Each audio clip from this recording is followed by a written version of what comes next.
Yo, how's it going, everyone? Welcome back to the Slot One Super Podcast. We are here for the first episode of 2026. We are back, episode 79. I am your main host for this evening, the Master Ningen, but of course, as always, I am not alone. I have my two wonderful co-hosts here with me. First of all, we have Minato's Flash. How's it going? Hello, it's going pretty good. I'm just, here. I'm ready to talk about Dokkan. A lot of things have been going on, so I'm very excited to just kind of talk about things here today. Yeah, and of course, along with Minato, we also have our boy Vilify. How's it going? How are you today? It's going great. Snowing where I'm at. I think it's slowed down a little bit. Nice. But I'm really happy because I'm one of the two hosts here that actually has an active Twitch account. Damn, we are live on Twitch as well. So yeah, shots fired. Yeah, I dual stream and everything. Ban evasion. Oh no. Yeah, so we love Minato. We do. It's a beautiful day here. Happy to talk about the game. Honestly, when I was writing the sort of like breakdown here, I thought that we had been live in 2026 before. I was going to bring up a segment saying like, hey, what about the New Year's step up? Did we think it was better or worse than we thought it would be? But I was like, no, we had to have recorded before the step up, but I guess not. Yeah, because I think originally it would have been, because we've been doing the sort of every 2 weeks for a while now, but it would have been, the episode would have been last week, and there wasn't a huge amount other than the New Year thing, whereas we figured out if we do this week and then do 2 weeks, that'll be right when the anniversary is like just kicked off. So this is our first show of 2026, and then the next one should be 2 weeks from today, which will be the 31st, which means we will be properly like a couple of days into the anniversary. So that's good timing for the next episode, because we should hopefully have all pulled the units and gotten to use them and have a lot to say about them with some actual experience under our belt. But that means it has been a while. Obviously, no episode since last year. So there's been a few things going on in the game. So we've got plenty of stuff to talk about here tonight. So as always, I just want to mention, first of all, if you guys want to help to support the podcast, or you have any questions or shout outs or anything like that, we will read out any super chats as they come in during the show. So we got a couple of different things to talk about. The anniversary is right around the corner. We've had a whole bunch of superhero buffs because we've got the Easy A's, but we also, I don't think we've had a huge episode like the last episode. I'm not sure if Gohan and Gamma 1 and everything was actually out yet, but huge superhero buffs, tons of new content, and some big updates, especially for one of the versions anyway. Us global players are still patiently waiting for one of them in particular. So we got plenty of stuff to be talking about here today. I guess the biggest question is where do we start? Do you guys want to talk about, I guess, all of the I guess it's kind of all encompassing, but like the superhero stuff, right? So we've got the New Year Dual Dokkan Fest, we've got 4 Easy A's, big buffs for the superhero team. So yeah, I guess we can start from there. Yeah, did we talk about the New Year's Dual Dokkan Fest? I don't think so. I was looking back through, because I feel like we knew that, like, we talked about who they were. I feel like I could have sworn we did. Yeah, I'm pretty sure we did talk about what they overall did. There's been so much going on recently that things just like go away in like it really does blend together, man. And it all blends together. That's the only issue with doing this every 2 weeks, but that's just really the time we have in order to go ahead and do this. If I double check here, we did know it was superhero confirmed, but we didn't actually have the characters in game. Yeah, so we saw the reveals in the arts. Yeah, I just did a quick double check. So the last episode was on the 27th, and the New Year's Dual Dokkan Fest units actually released into the game on the 28th. So we knew their details and everything, but they weren't in game when we had the last episode. Okay, so we can kind of start it from there, right? Yeah. So like Gohan and Gamma 1, very, very solid character. I've been a pretty big fan of using them. Oh, yes. We talked about it before the show, but like I had some pretty good luck on his banner. We don't have to get into it in specifics, but with Gohan and Gamma 1, I've had a lot of fun using them. But I really feel like you want that Gamma 2 and Piccolo, and unfortunately, I did not end up getting that. So it does put you in a little bit of a spot. But overall, like, clearly the team has gotten the help that it's needed. When we look at the leader skills, like the Gamma 2 leader skill, I feel like is one of the better ones in the game right now, just due to how well that superhero teams has been fleshed out and the synergy there with the Gamma rotation, right? Ultimate Gohan and Piccolo, obviously, we'll talk about them. Some very, very exciting stuff. And I think for what they wanted to do with that team, it's like, let's focus on superheroes and get this team for Dragon Ball Super Superhero back into the limelight. Yeah. Like, that team is so good that you can kind of sneak Beast Gohan back into a couple fights. It's not like he's going to be perfect, but like, you can run him. And then it's been pretty interesting stuff. Like, I've been happy with how the characters have performed. I really like the Senzu Bean that Gohan has, especially in the modern content that we have, right? Where these bomb orbs are a thing and enemies are taking your HP so frequently. Just having access to that Senzu Bean is extremely nice. And overall, I think they did a very good job. I mean, Dragon Ball Super Superhero seems to be something that a lot of players are excited for. Do I want to say this? I think Beast Gohan as a form is a little overrated. Ooh. People put him on the big dogs, and I don't agree with that. But like, I like Beast Gohan, but like, I don't know. I feel like people put him on like that Super Vegito, Gogeta Blue level, and I just don't think he's there.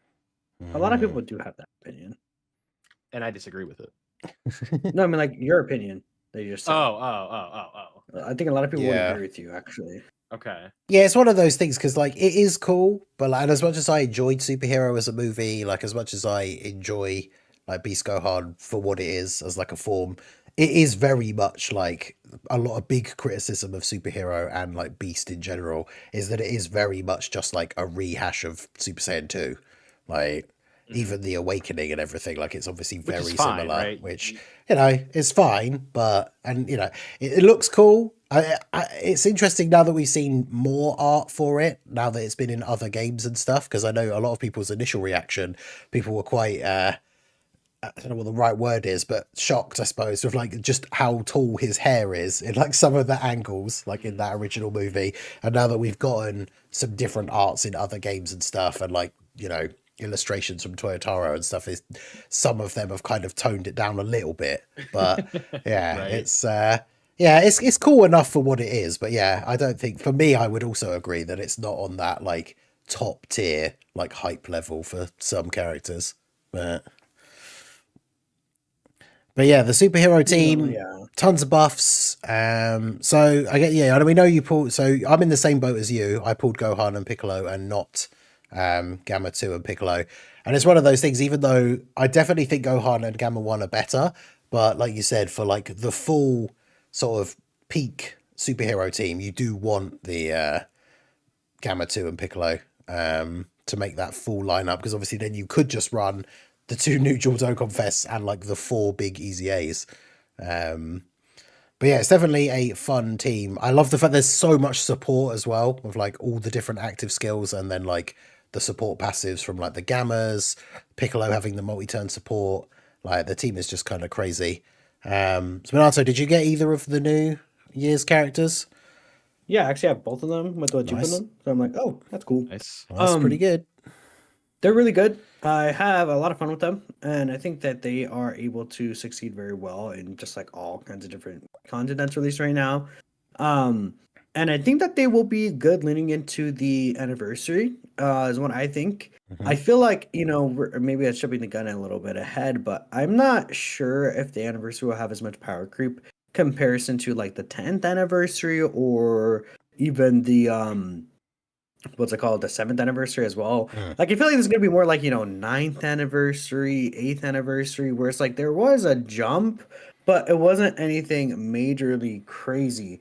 And I don't believe we've seen bosses at like this December or, you know, early January really jump that far ahead since like the Kid Buu Red burst mode. That's really like the only time I could think of like December having like a boss that like jumps ahead as like, oh, this is the toughest boss in Dokkan, you know, in this kind of fashion. So that's why I'm not like too stressed out about like these characters or even a bunch of these characters that are good right now being bad leading into the anniversary. But I like them a lot, and the team is very fun.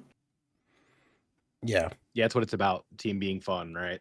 Yeah, exactly. It was like not to tap dance on the grave, but like with Ningen and the Heroes team, right? May not have always been the best, but it was fun. Yeah, Heroes. Yeah, it was fun while it lasted, but yeah, it was. I mean, that was like always fun bait and switch, right? Never lasted a long time, but yeah, exactly. That was always the thing. Could you just imagine like the intro to a video, and it would be like, this thing that lasted in Dokkan has always been so important to us, and all these different things, and it's just like you think it's gonna be like LR Kid Buu or something, and then we just start talking about Heroes. Just click off. For my audience, that would be true though. The long-awaited return of Heroes. Waited. But yeah, I mean, that's the thing. They suffered from that fate that we have seen, I guess, from some, or at least people are complaining about seeing from certain units, where it's like the Heroes guys came out. I guess it was mainly just for the timing of the year. And then not long after their release, we would usually see a certain amount of power creep, which then would be too much for them. But yeah, the superhero, definitely very, very strong team. We got Raldo re-ups his channel membership here saying, I was able to tank with Orange Piccolo against fully buffed Gammas for 185k on a normal. It's a lot, but still crazy tanking. Because yeah, some of these bosses are hitting pretty hard now. We will talk about power creep and some of the new content here at some point as well. But yeah, so the New Year's units, both very, very good. Like you say, the leader skills are actually very good. I do like the fact it's another one of those big positives for Reverse Exchange, and the fact that they share all of these categories, and then having a leader skill that is like a good mix of the two. Because the one thing, my only complaint about Gohan and Gamma 1 is that they don't have superheroes as one of the base parts of their leader skill. So if you're running the lead double Gohan leads, because I think Gohan is the better of the two, but if you run the double leads for him, you can't have certain big superhero units like the STR Blue Goku and stuff like that, right? So but otherwise his leader skill is good, and yeah, the team's very, very strong overall, and of course largely due to the fact that we have had a couple of big easy A's. So I don't know which one, if you guys want to dive into any one in particular first, because obviously we got the most recent ones are of course the physical Gohan and the Gammas, physical Gohan and Tech Piccolo I should say, and then the STR Gamma 1, AGL Gamma 2 were last week. So if you guys want to pick out any one of those in particular that you'd like to talk about. I mean, we could just kind of talk about all of them just like in a vacuum, right? Yeah. Gamma 1 against Bio Broly is a demon. Yeah. Oh, yes. Gamma 2 also does end up working pretty well against Bio Broly, even with that. Like, because he still has the dodge, the damage reduction. Like, I think a lot of people were looking at the thing that the Dokkan community does is they look at these characters' details and they get like scared jumping the gun, but don't actually think about, okay, in a vacuum this may happen, but what about when you have this support, or what about when you're in this situation, or maybe you don't have to run slot 1 here because you have this character, and then they get super stressed out. I think that's one thing that happened with the LREZs we'll get to in a bit, and the same thing a little bit with the Gammas here. I think they're both really good. Yeah, really good, I think, is just like the safe way to put it, right? It's a fun kind of rotation to live through again, like back when they came out. And then being on the banners was nice too, because I remember, like, I think my Gamma 1 is rainbowed now, so like he's able to put in some good work. But fun characters for sure. I think you kind of covered all the bases, right? Where it's like people like to panic or be like, OMG, this guy's mid. But that's just like the culture that we've been living in for Dokkan forever, and that's a whole separate conversation of initial reveal panic, where you see ex Twitter influencer say on Dokkan giving their opinion even though they don't do any homework, or like they see one calc that's really like in poor taste and they just assume the character's bad. Yep. Like Minato's Flash or something, crazy. Yeah, I wouldn't follow that account. I left the pen on crazy, it. Like this crazy. just That doesn't even talk about Dokkan anymore, man. No, but the Gammas are really good. I'm a huge fan of them and what they're able to do. I really want to see just like them in particular with like maybe even a little more Android setups. Like I feel like we could see Androids again in the future again, like with Android 13, or maybe if we get another Fighters collab or something. Like Age of Android 21 is up for an EZA next year, I believe, right? So who knows what the Android sim could look like in the future, even when the superhero team isn't really good anymore. These guys aren't tied to superheroes, so they'll still be able to be really good across like a bunch of different content. Whilst I feel like the LRs, they're like a big part of their power is the active skills, and those are tied behind superheroes to an extent. Of course, turn 6 you could still get longer content, but other than that, it's really just the turn 3 actives and superhero. Yeah, I think it's an interesting situation because it kind of ties into the power creep like discussion that we will obviously get into. But I think it's interesting that the units are all good in like certain events, right? Like we've got a bunch of the different end game content, and like Vil pointed out, right? Like Gamma 1 counters Bio Broly's super attack, who basically always supers in slot 1 and can be an absolute menace, right? Because of that. So Gamma 1 is like super, super good for his event in particular. And one thing you pointed out, Minato, that I do really like actually about the Gamma EZAs is the fact that they don't have a restriction, like you say, for superheroes or for anything in particular. They don't have any restriction for any part of their passive, and they give all allies support. So it's like any team you can put them on, they can be useful. Obviously, they might not necessarily link as well with other non-Android, like, because even with like the other superhero characters, right, like even with Gohan and Piccolo, they don't link super well with them, but they kind of make up for that by providing all the support. So yeah, I think they're very, very good. And yeah, Androids is a team that has gotten a lot of buffs. I know people started to kind of panic, like you said, with like people go into a panic with, especially with Android 16, and his team got a whole bunch of buffs, and then of course there's an Androids mission for Bio Broly, and Android 16 is not particularly great against Bio Broly, so people immediately sort of complaining that the latest Android leader is now already not so great in like certain, like in people say like, oh, the unit is like aged out already for like new content, but it's like one fight in particular, right? And there's other fights in the meta that he is good in. That's another thing that the community does so often is they focus on one fight in the unit's weakest situation, which is, I think, always just been really dumb. And that just happens so commonly. Yeah, it's like when the Hybrid Saiyan Blue Zone stuff dropped at like the end of the GDC, and then people were like, oh my god, Super Saiyan 4 Gogeta's like outdated already, and then like other events that have come out since then, he's still really, really good in. Yeah, exactly. Yeah. So, but yeah, so we talked what's crazy about all that? What's that? It's almost like they're designing events that highlight the strengths of different characters. Whoa. That's crazy. Did they say that? What's up? Did they say that themselves? The devs? I don't know. Have they ever said that? So you're telling me the one-size-fits-all team like it was last year isn't how the game really should be at all times? I think Minato was just saying, like, because you're right, it does seem like that is what they're doing.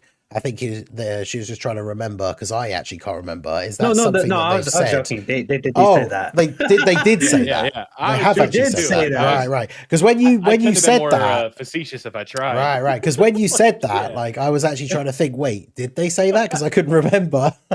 Yeah. But yeah, I mean, because yeah, that's the interesting thing, because it's exactly like Vil said, and I've said it in like a previous video as well, like talking about these different events.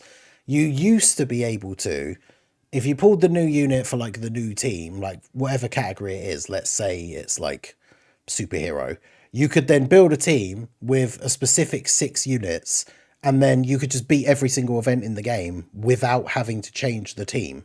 And then when like, you know, the next stage of whatever that newest red zone was came out or something, you didn't have to change the team. You just go in with those same 6 units and you just win. Whereas now, like, it might still be possible to beat every single stage of like the newest red zone with a superhero team, but it won't be the same 6 units for like every single stage, which I think is kind of good. Now, I can see why some people don't like that, because obviously if you're free to play or you're like a low spender and you don't have the option of like every single character that is on a certain team, then obviously I can see the appeal of, you know, once you've built that one powerful team, that's all you need to beat the events. So I guess it kind of goes both ways, because like from a business perspective, they want people to summon for all different units. And then obviously for someone who does have access to most of the units in the game, like I don't whale as much anymore, so there are a few units like from 2025 that I didn't get. But I still have most of the options, right? So I kind of like the fact that you do have to change the team up a little bit for certain different events. And yeah, some of them will be good, some of them will be bad. But as someone's point, and the other thing is that when they, well, not to cut you off, I'm sorry, before you transition, when they do that, I think people forget that you could also use older units at the same time. Like an event like this Cell Max fight, Super Saiyan 3 Gotenks, who came out over a year ago. Dude, I made a tweet about him like yesterday or the day before. He's like, because against Key Blast super bosses, especially because that Cell Max is AGL, against Key Blast super bosses, that Gotenks is basically invincible for like, is it 5 or 7 turns? So yeah, like against Cell Max, he's just super, super good, especially because he doubles supers as well. So it's like he takes double digit damage and counters twice in one turn. Exactly. So yeah, like on the Gohan and Gamma 1 team, you know, for a lot of events you would run STR Gamma 1 with his Easy A because he's really good. But against Cell Max, like especially if he's on turn 1 and he's not had any build up, like he just gets destroyed by like double AGL unit crit AoEs. So you swap him out for Super Saiyan 3 Gotenks, who wouldn't be good against some of the other bosses that Gamma 1 would be good against. And you can still run that Gohan, because it's not quite superhero, because Gohan's team is like, was it Movie Heroes, Hybrid Saiyans, and Mission Execution, I think, and then superheroes is like one of the plus 50s. But yeah, you can just run his team, but with different characters slotted in depending on the boss that you're fighting. I mean, it's like you don't have to run a mono team either for the most part. Like characters have multiple leader skills for a reason. So if they still find the team and they don't like necessarily need links or mess up like the vibe of the team, you should still be okay with subbing someone in. Like it's not like the biggest deal in the world. Yeah, exactly. And it just makes for interesting team building, like I say, rather than just like here's my 6 strongest units in the category and now this team beats every single stage in the game, right? So it's interesting. I can see, like I say, both sides. I can see why people don't like it, especially if they have access to less like variety of units, but it's definitely an interesting different way of them tackling the way the content is varied, I suppose. So yeah, we talked about the Gammas quite a bit, but the other big EZAs, the most recent ones, I would say pretty like highly anticipated for different reasons, right? Obviously we had the physical Ultimate Gohan and the Tech Piccolo. Physical Ultimate Gohan, I think his one was highly anticipated because he was such a like mixed bag response unit, I guess, from when he originally came out. Lots of people hated him, lots of people liked him, lots of people, regardless of how he actually performed in the game, just never got over the fact that he wasn't actually a Beast Gohan. So people were excited to see whether his EZA would be like a redemption kind of thing. And then, of course, Tech Piccolo is in the sort of opposite camp where he came out and was like the best unit in the game for like a year. And so people wanted to see if his EZA would kind of bring him back up to that same level again, like in the newer meta. So yeah, what are your guys' thoughts on the LR EZAs? Again, I think to cut in again, I think they're very good. Another situation where people were worried about like Piccolo's defense or things like that, like, oh, Piccolo can't tank the hardest hitting supers, and I think this is something too that I want to address as well.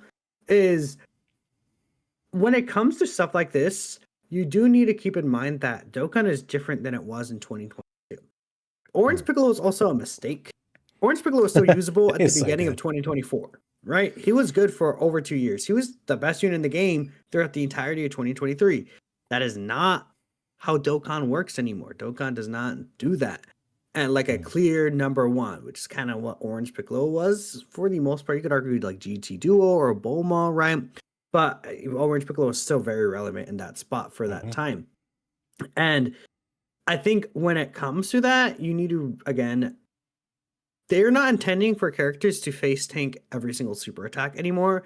And Orange Piccolo is not going to walk into every single event and face tank every single super. That's just not how like they want events to be designed. Some events you might want to counter, some events you might want to dodge, some events you will take the super attack. Some events, you know, he just is not going to be as viable, which at the same time, even if he can't tank the super, he still has his giant form in his back pocket. So as long as you don't, like, you know, he doesn't, like, you know, face tank the slot 1 super that is scripted and we know is always in slot 1. Put him in slot 2, let him build up. Then he has a giant form next turn. And with that giant form, he's able to cancel it out completely, which means that technically he takes 0 damage from a super attack. Like, I think people just don't realize, you know, how some of these things work nowadays. And would it be nice if Piccolo was able to face tank everything? Yes, but at the end of the day, he's an EZA, and EZAs usually don't come back into meta as like the best unit in the game. Yeah, ever. Like, when's the last time that happened, if at all? Yeah, I don't know. Because it's a unit. Yeah, because like, go on. The only I really feel like contenders that we have these days are like those yearly anniversary LR EZAs. Yeah, and the last 2 years we did not see that. Like AGL UI Goku, my beloved, like my precious princess, right? Whatever you want to say about AGL UI, right? Like amazingly well done EZA, who's aging perfectly, was not better than Beast Gohan. Yeah. Very good, but yeah, not. Yeah. In the Festival of Battles, right, where I really feel like the 10 years were designed to dominate, it's not even close. Like G4's counter hits really hard, but it's still not a Vegito counter turn. Yeah. Like, or taunt turn, right? So it's kind of tough, like just like Minato said, right? These EZAs are not meant to be like coming in and being like the top 2-3 best units in the game usually, and that's reserved for very special characters. And I'm a really big fan of how you said it, where it's like this isn't 2023 Dokkan anymore. Yeah. The devs have clearly taken a much more aggressive stance on how power creep has been, and I feel like that's to the dismay of a lot of people, myself included.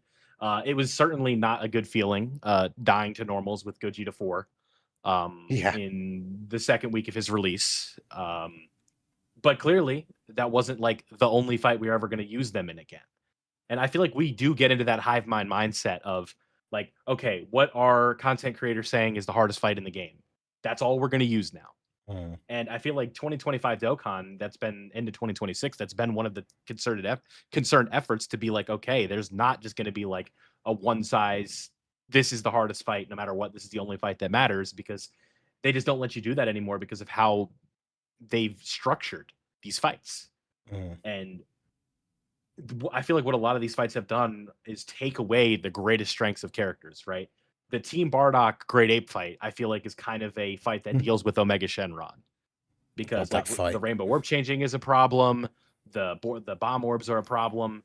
So Omega creates too many Rainbow Orbs, and then it becomes an issue for the team. Right? Where it's like, oh my God, I'm losing way too much HP. So there's no characters, and even the best units in the game can still get hard countered by a fight. Where it's like, what's so good about the Blue Boys, right? Like you'd say like, oh, they can nullify their counter, but you know what like messes them up? A lock, right? Like, because like what if they get locked in slot 2 and they can't do like their slot 1 power because they're locked? Yeah. So there's just a lot of different things that I think come down to how the game is being played right now, how difficult content's being formatted, where EZAs can't even, like, an EZA could be one of the best characters in the game, but it's very hard for it to be so. And you really, Dokkan's only going to get like 1 or 2 shots a year to have an EZA go into the top 3. Because I don't think that's what they ultimately want. Like, oh, a character that's loaded up and everybody has dupes in, like, they don't want that to be the best character in the game. Yeah, exactly. That's what I was going to say, because like an EZA is a character that a large amount of the player base already has, so don't need to summon for. So if the unit gets an EZA and becomes the best unit in the game, then loads of people now have the best unit in the game basically for free, so they don't have to summon on whatever the banner is that's out at the time, which is one of those things we talk about it a lot. Is it's like that sucks for the players, because like we would love it if like an Easy A was the best unit in the game, because we've now got the best unit in the game.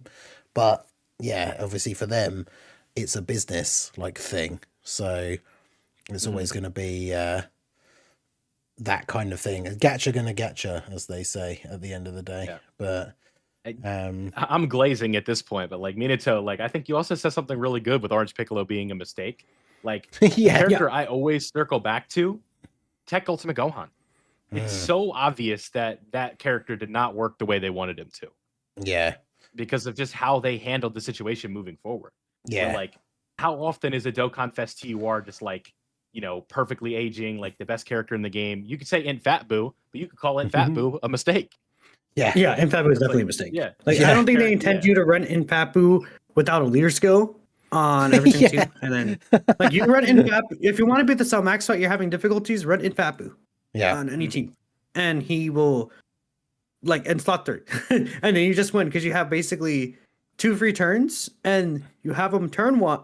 Like you have him on his first turn. Yeah. He dies. You have him on his next turn, which will be 3 turns after. He ghost ushers. Then you have him. He comes back again another 3 turns after. So he basically is not going to die unless you are taking like 8 turns to beat Cell Max, which he doesn't have that much HP, right? If you're running a modern team, right?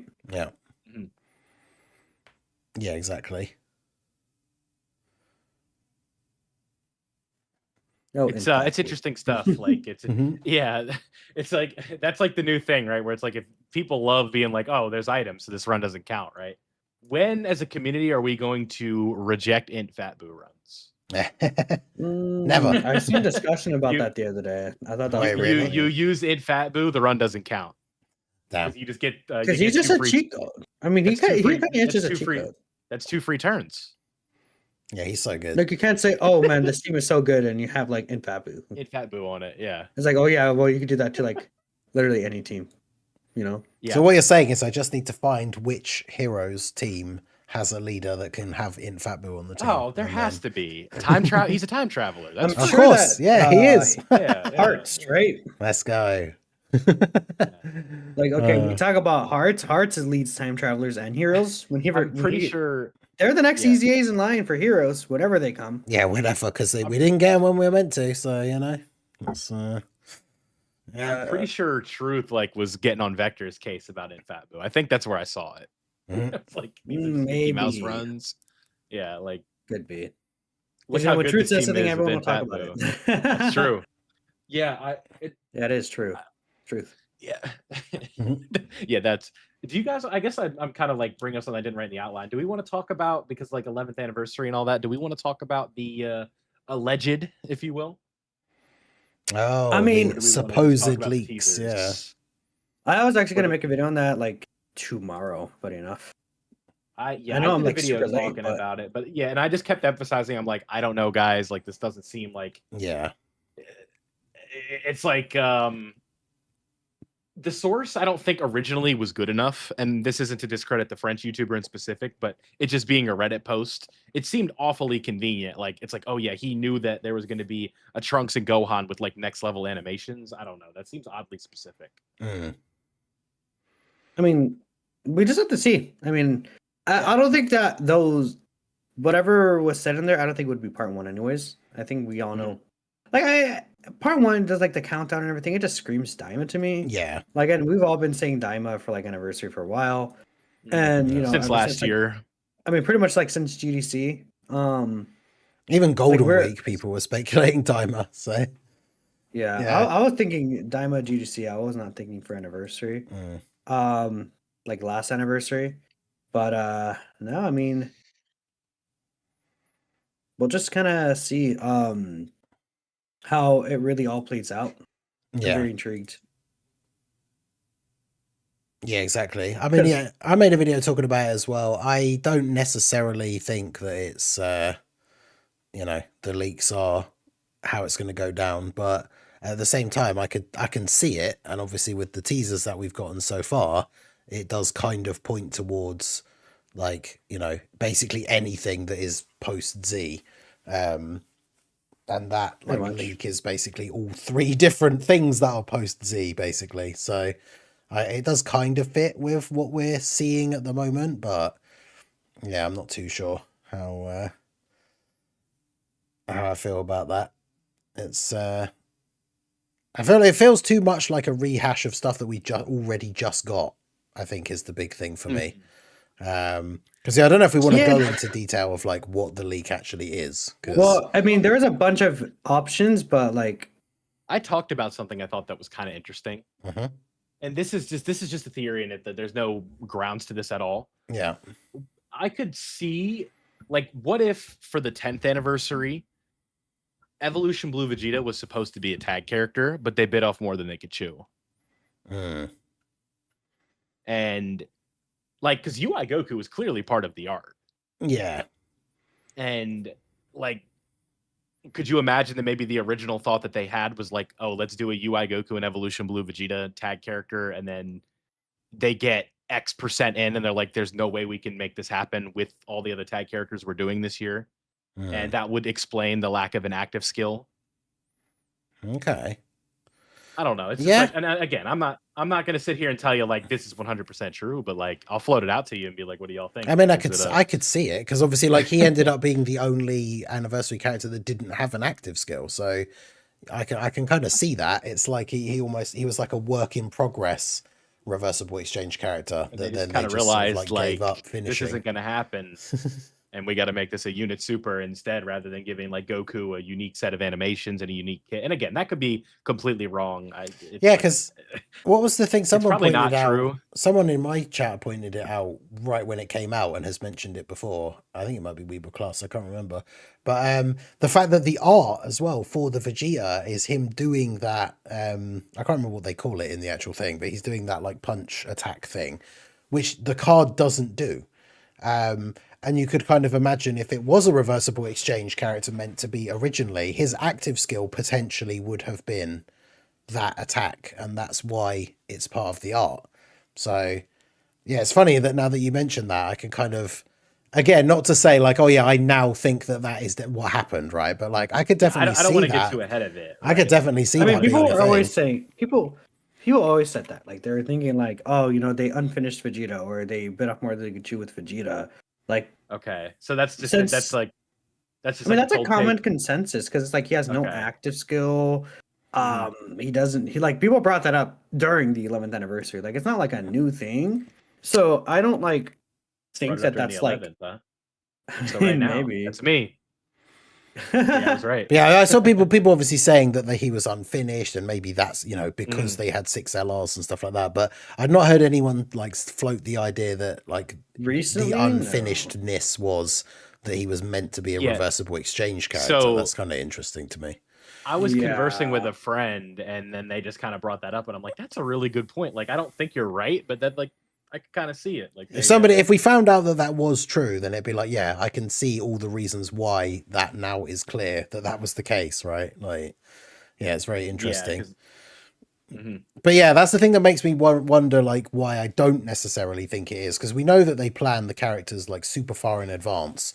And it's just like, I don't know why would they do what is basically the same card again, but not obviously improved, like the next year. Because it's not like we haven't got the same. I mean, literally the 2nd and 4th anniversary were literally the same characters, but they were 2 years apart. Like, it'd be weird if the LR Super Saiyan 4s, right? Yeah, that's also true. But it would still be weird if like the LR Super Saiyan 4s were like the 3-year, like after them being the 2nd year. So the fact that we got the Vegeta literally last year is probably like the main thing that makes me skeptical of it being another Blue Evolution Vegeta for this year. But I guess I see something in the chat saying plans in quotes. If there's one thing that Dokkan plans, it's the releases. Yeah, because what was it? They quote the quote from that question thing from way back, even long before the 10th anniversary. It was from one of the fan meetups or something, I think, right? Was when they said for like a Dokkan Fest LR, like anniversary level kind of character, they're like, it takes them over 6 months of like the planning and like development and stuff, right? Because that's the thing. I've seen people say that like maybe it will be a new Vegeta as kind of like a response to the community's response to how much that we didn't like the Vegeta from the 10th year. But I would imagine that the chances are, like, by the time the 10th anniversary units dropped in game, they probably already had the 11th anniversary units planned anyway, right? So I'm not so sure about that. It's not easy being somebody who just enjoys the Tournament of Power. Like, I don't like go out of my way to be like, this is my favorite Dragon Ball arc of all time, but I'm like, yeah, I kind of like Evolution Blue Vegeta, you know? I think it's kind of cool, and people, they won't have it. It sucks. This is the worst thing ever. It is a little bland creatively, I'll say that, compared to what Goku got.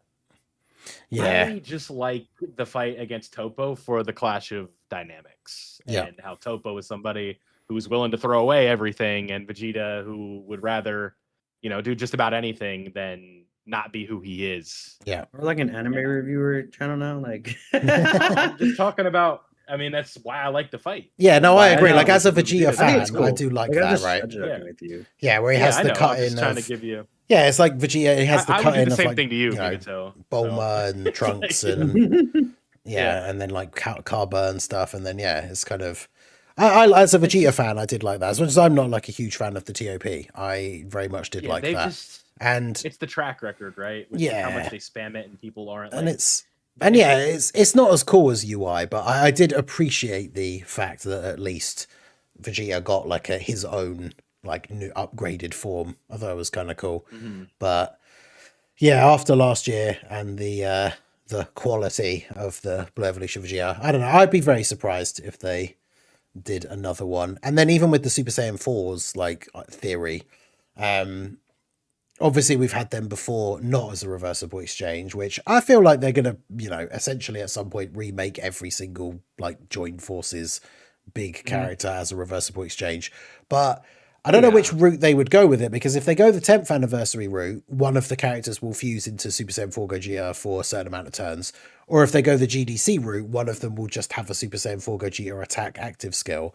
But we also just got a Super Saiyan 4 Gogeta for the GDC. So it's that part of the prediction thing that I don't really put a lot of stock into. And then the other part of the prediction is just Daima, which like everybody's predicting anyway. So it's I think that this individual took some very low-hanging fruit, and if they're right, they're right. Like, I'm completely fine with being wrong here.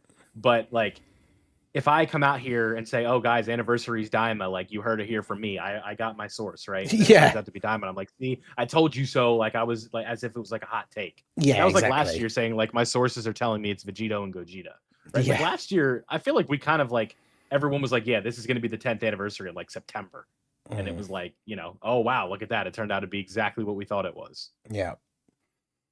Yeah, and, Daima, like, it's been built up for so long now. It's been so long in the game for them not coming out. Like, anyone predicting Daima for the anniversary, like you say, it's almost like, like a cold take. That it's just like, well, of course it probably is going to be Daima for the anniversary. But, it's like Beast Gohan. I'm just like, just give it to us. I'm ready to be done with this. Like, I want to see Goku's final Kamehameha right against Goma. It's like, I'm ready for that in the game. It's gonna be so cool. His intro is gonna be one more bonus. It's gonna look really, really nice. Like, I'm ready, and I'm tired of talking about it. Like, I'm ready. Because every time someone will say, "What do you think is this?" If he's not in the game, I always open it with my betting favorite is Super Saiyan 4 Goku. Until he's in the game.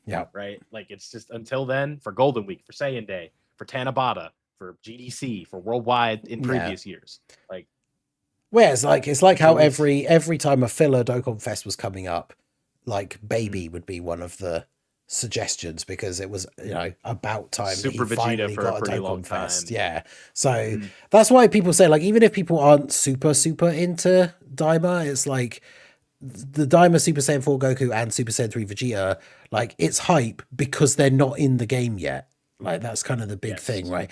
Like, I enjoyed Daima for what it was. It's not my favorite, like, Dragon Ball media by any stretch, but, like, I'm hyped for them to be in the game because we don't have them in the game. That's, like, the main thing, right? So, and, like, obviously as a Vegeta fan, at first, I don't know if maybe it was just the mini version, because the mini versions are still a little bit jarring to me, but originally, especially I guess because of Heroes and seeing him so much there with the sort of like cut and paste hair, I wasn't a huge fan of like the unique Vegeta Super Saiyan 3 hair, but it's very much grown on me, and especially with the adult version. So I very much want adult Super Saiyan 3 Vegeta to be in the game, because obviously he has that cool combo that he does to Goma with like the front flip, like axe kick, and then obviously he has the massive like final flash, which will probably be an active skill. So the water will look really cool. So that stuff will be, because as bad as like Mini Diamond Vegeta turned out to be, like his animations are awesome. So the animations for those guys are going to be fantastic. I have a really nice Super Saiyan 3 Vegeta render in my thumbnail making folder that I'm waiting to use. Nice. So hopefully, I'm just kind of waiting on it, because I'm not putting him in a thumbnail unless he's like the subject of a video. Yeah, he's not exciting enough, but it's just I think I have like 3 just chilling in there, and I'm like, I want to use these, but I have no reason to. So yeah. But yeah, evil world we live in. That's the thing, is like Mia saying in the chat, like it is kind of like the Beast thing, right? Is they've waited so long to bring him out, like the hype is kind of dying down for some people. But I do feel like it will be the exact same case as like the anniversary used to be on Global, where everyone would get hyped about the anniversary release, and then for Global we'd have those couple of months, and then people would start saying like, oh, I'm not even really that hyped for the anniversary now because we have to wait so long for it. But then as soon as we got to like the countdown celebration starting on Global, like everyone was hyped again. So I think it will be similar to that, right? We'll get to see the teaser, we'll see like the card art, and we'll see like a brief clip of like their animations or something, and then everyone will be like hyped for them again. So we still we do live in a world of Super Saiyan 4 Gogeta Whiplash. True. Yeah, it's like if they're not on that level, it's always going to be like, it's because like we need like but the thing is like if you want to go on the other side of that, it's like Future Gohan and Trunks blew our balls off, right? Yeah, no one expected that. So it like you got to have faith that whatever they're cooking for the anniversary, like even if it isn't Diamond Super Saiyan 4 Goku, is going to have like a Dokkan original animation with impact frames and stuff, and one of the characters is going to have it. Maybe not all 4 of them, and some people are going to make the joke, but 6, but it's going to be 4. One of the characters is going to look really good. Yeah, at least one of them. Hopefully all 4, but at least one of them. I'm confident. Yeah, I mean it'd be like the GDC units. Like if you take the GDC units themselves, like those 4, right? All of them have good animations, and then Gogeta's just that like next level one. So I could see that being a similar case for the anniversary, right? Where they'll all be good, right? But then one of them will be that like Gogeta or Trunks like tier, which that's such a funny thing, dude. Oh my god. The fact that it was Super Saiyan 4 Gogeta first, which makes sense. In like a long sleeve shirt. Yeah. It's like Dokkan original Future Future Trunks special with a sword original animation, and it's then, not even the Gohan part. Yeah. It's like I mean it's the History of Trunks special, right? That's called? it. Like the actual name for it. Yeah. So that makes sense, right? Like it's the same thing when people talk about the ending, ignore the Zeno button, but like the ending to the Trunks arc, right? It was his arc. Yeah. It made sense that it wasn't Vegeta who got the win, but the Zeno button completely negates any of that. But that's right. It's like, that's right. In this house, we pretend that the Ultimate Spirit Sword just killed Zamasu, and they all lived happily ever after. Might as well have been. So. I want to live in that house. Yeah. It's but like it's just gonna be really funny, when we get like an Evolution Blue Vegeta per se that just has like the craziest animations and they look super good, and people are just gonna have to pretend like they don't like it because it's Evolution Blue Vegeta. Yeah, it's like, man, the I think it's like the Dokkan original stuff is the stuff that I think is probably, I mean, I would imagine this is like an ice cold take, but Dokkan original stuff is like probably the most hype stuff in the game now for me, like the stuff that makes me the most excited, because like Tech, Golden Frieza and Gogeta, decent card, like good card overall, good strengths. Definitely have some weaknesses in some other things. Heroes reference for Gogeta, which is pretty cool. But like, it's just the fact that even though the animation is obviously good, I'm not trying to like downplay it in any way, but like, it's not the craziest animation in the game by any stretch. But the fact that like they just have a Dokkan original, like Gogeta doing the Gallic gun, like as the 18 key super, like kicking them Super up into Gogeta, the air, Final Flash step, and then the Gogeta from the 10 year having the final flash, and the Soul Punisher Rasengan, like all that kind of stuff is just like that's how you make the fact that, because it's probably people's biggest complaint about Dokkan, which is understandable because it's 10 years old, is like us getting the same characters like again and again, that's how you, I think, make them more hype and like make them exciting. Because Super Saiyan 4 Gogeta, he's a huge fan, popular character. We've got a couple of Super Saiyan 4 Gogetas in the game, so how do you take that to the next level? It's like, well, give him a dragon what fist. if he did a dragon fist? And then it's like, well, and did the signature pose on the KO screen. Yeah. Dude, it's so good. So, and that's, I think you bring up a really good point, because I think that's just the next era of Dokkan that we're moving into, where we are on Gogeta 4, number 11. And what is it? 4, no pun intended. Whatever the number is, you get what I'm saying. But, the original stuff, but this wasn't just like a thing that they started during the year 10 with the Rasengan and all that. Like even Vegito, like we Saiyans have no limits. Like he does a lot of stuff that he didn't do in Gogeta. I think what's physical Gogeta do? Does he do like kind of like the Spirit Sword a little bit? Physical Gogeta Blue.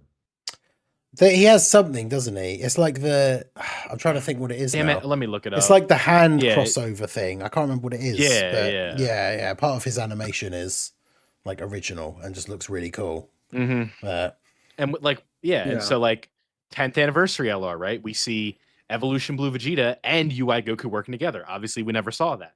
Yeah. How do you get people to stop? Like, they keep trying to reinvent like a little bit part of the wheel, and I think that's like Dokkan Original is some of my favorite stuff that they've done. Yeah. And because we don't know what to expect, and so like we're sitting here talking about like a Daima Dokkan Original, and not a Daima Dokkan Original, excuse me, but like a Super Saiyan 4. I don't know what I'm talking about. I'm yapping now, but for the 11th anniversary, like we're talking Dokkan Original is in the discussion, right? Yeah, 100%. And it's tough to say like the direction that they go in, but I said that like I think we talked about this maybe a couple months ago, but I said like I wouldn't be shocked by the end of 2026 we have like a Vegito or a Gogeta that does a Spirit Bomb. That could be interesting. Yeah. I think that could be part of it. But it's just the most exciting thing when you don't know what to expect, because then you can get giddy as a schoolgirl with some of the references that you see, right? Yeah. Like no. If I told you at some point where it's like we're gonna get a Gogeta that literally does the Dragon Fist and copies the Goku windscreen, right?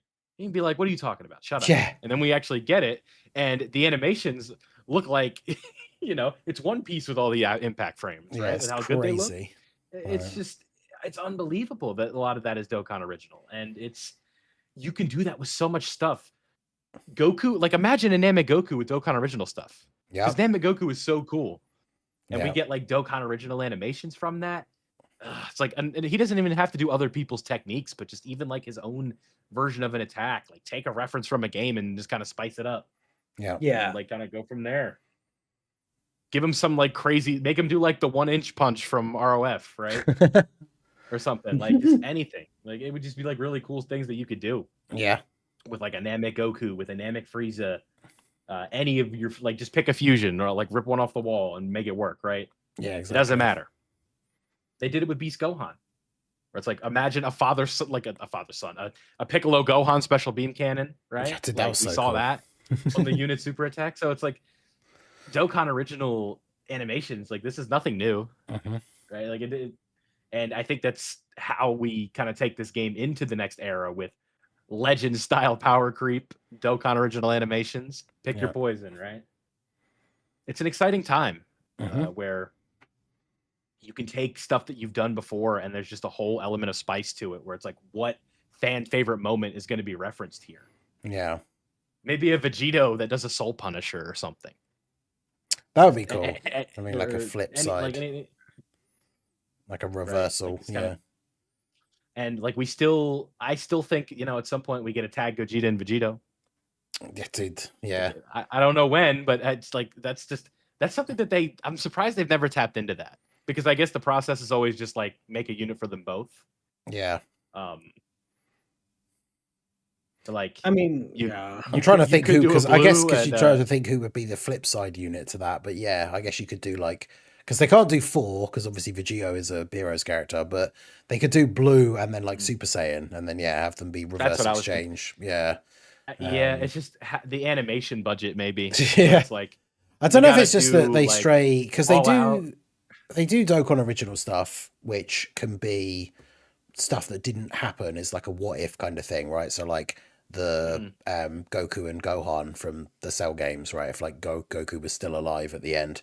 But I guess I don't know if that's the reason, but it just kind of feels like, I suppose it's just my theory, I guess, but like the reason why we probably won't, or at least haven't, is just because obviously like it's not even so much of a what if, it's like the two of them can't exist at the same time. So obviously having them together as a joined forces character or a reversible exchange, like it doesn't make sense outside of it being Heroes, because obviously you have the 2 different versions. But so we never got that. Imagine if Heroes had stayed around to the point where we got to the reverse exchange meta, and then the Heroes headliner could have been Vegito and Gogeta, but unfortunately, I may be with that example you said where like they can't exist together. I'm kind of comparing apples to oranges here, but like, does Frieza ever mention that he has a brother in canon material? No, but I mean, I guess that's the difference, isn't it? Right? It's because obviously they are. I mean, we got the exchange Frieza and Cooler, not a reversible exchange because they hadn't released that mechanic yet. Yeah. But I'm just, but yeah, I'm kind of like I'm reaching, I'm grasping at straws. Yeah, because that's the thing. Even if we ignore canon and non-canon and which characters actually met each other, like at least you can take any 2 characters from the franchise and put them together, and it's a what if, like Broly, yeah, it's like a what if these 2 guys fought together, whereas obviously Vegito and Gogeta like can't be together. There's not 4 of them so to fuse. I'm assuming that's why, but yeah, outside of Heroes, they can't like both be there at the same time. But to me, I think it's a logistics thing. I think where it's like how clearly there's like they go harder with the fusion animations and having to do like especially a reversible exchange or even a joint forces one. I think like joint forces, I think it would have been a lot more feasible. Where it's just like, okay, this character, we just give it our all on this guy. And then potentially we have a Janemba part 2 or Janemba side character that nobody cares about, like Legends this year. And you kind of just go from there. But like with the reverse exchange, it's like, could you imagine having to do like in one character, like 3 different Gogeta animations, 3 Vegito animations, an active skill for both of them that's out of this world, a reverse exchange animation, probably not an intro. 2 separate kits, like it's those reverse exchange characters really are intimidating. Then where it's like because reverse exchange characters, like 3, especially if they're LRs, like reversible exchange characters then have a minimum of like 6 animations because both parts of the card have a 12 key and an 18 key. Even though it's short, they have an animation where the reverse exchange is then available, like where the characters meet up or whatever, and then they either have like a fusion or some other thing, which then has its own animation as well. So there's a lot of animations go into making a reversible exchange LR. Hey, Minato. What's up? Is the Patara break better? Situationally, maybe. But Patara, what was the what were you? I don't know, you had like a video that did well during the anniversary that had that title, right? It was Abu that said it, yeah. And I was that's just, you made a whole video about what Abu said. Yeah, but I mean, Abu was like pretty well known in the community at that time, and people were always talking about Batar Break, and I had Truth and Iron on the thumbnail, so I thought I just made it funny looking. Yeah, and I don't know. I think I was in a flow state of content during the anniversary. I need to get back into that like flow state because I was different, man. 10th anniversary of Minato is like, if we're putting on the power scale of like all Minato versions, is like at least like a S plus tier. Like, oh my god, 24. I was moving different. Some of it, like 0 to Hero just popped. We're just moving different then. Oh my god. 10 Danny, I thought 10 Danny, I thought you were gonna close the gap that I had. I thought it would be possible, but I guess not. I mean, hey, at the end of the day, you know. What we still both win, so Well, that was kind of the idea, right? Like you and I are like, listen, let's set these goals together and see if we can smash them, right? Like that. You definitely like. God, you're at 33K. Oh my goodness! I haven't checked that out, dude. Yeah, I got one. My goal is 45 by the end of Annie. I don't know if I'm gonna be able to do it. I'm gonna. You got a 12K the other day. Oh my! That's a big one. This guy. I couldn't, but so I kind of want to spotlight something that like this is kind of like a little bit more of a personal talk here. If you guys would let me say it. Go for it. Okay, I'm not gonna say their name, but if you want to look at the video, you can. I promise it's sweet. But I got a comment from a user, and it had like a thank you on it, right? So it had like a $9.99, and I was kind of excited, and I was like, "Zam!" Like I got money from this comment, right? And then I read it, and they said like, "Thank you for being my favorite Dokkan tuber," and all these different things. And they said that their mom had recently been diagnosed with a disease with cancer, and it kind of put things into perspective for me a little bit at times, right? Where it's like we kind of like as creators, sometimes we can do good for people. Yeah. With content that we put out and being informative. And I kind of just was like, I tried to enable the community a little bit. I'm like, yo, go show some love on this comment, man. Like this guy might be able to use these words and just like some support in this time. Because my mom, I got in the same thing and she happened to survive it, thankfully. Hopefully they caught it quickly, but it just kind of put things into perspective for me. Yeah. I was like, man, like I hope your mom gets better, and I'm happy that I'm able to put something out for people that they enjoy. And a few days ago feeling, I don't know. A few days ago on stream, someone responded. Someone put a message, and they're like, "I'm in the hospital right now, and I'm watching." Wow. Okay. And I'm like, "Oh my goodness, that is crazy. Hope you recover." Right? Yeah. And it's like kind of crazy. Like you never know, like what situation someone's watching in, or even like the creators yourself. So we appreciate y'all for the support. Like no matter what. That's why you got to be considerate of everybody, right? Even if people got to lose their right to be like considered, right? Their situation. Well, unless they're messed up and mean and evil, then I won't talk. That's what I'm saying. You got to be really mean and evil for it to be like, you know what? The hell with this guy. The patience. I'm telling you guys, the patience. Yep. There we have it. Some of y'all saying some of these things are crazy. But not everyone here right now watching this. You guys are great. No. Everyone watching is fine, And all our listeners on Spotify.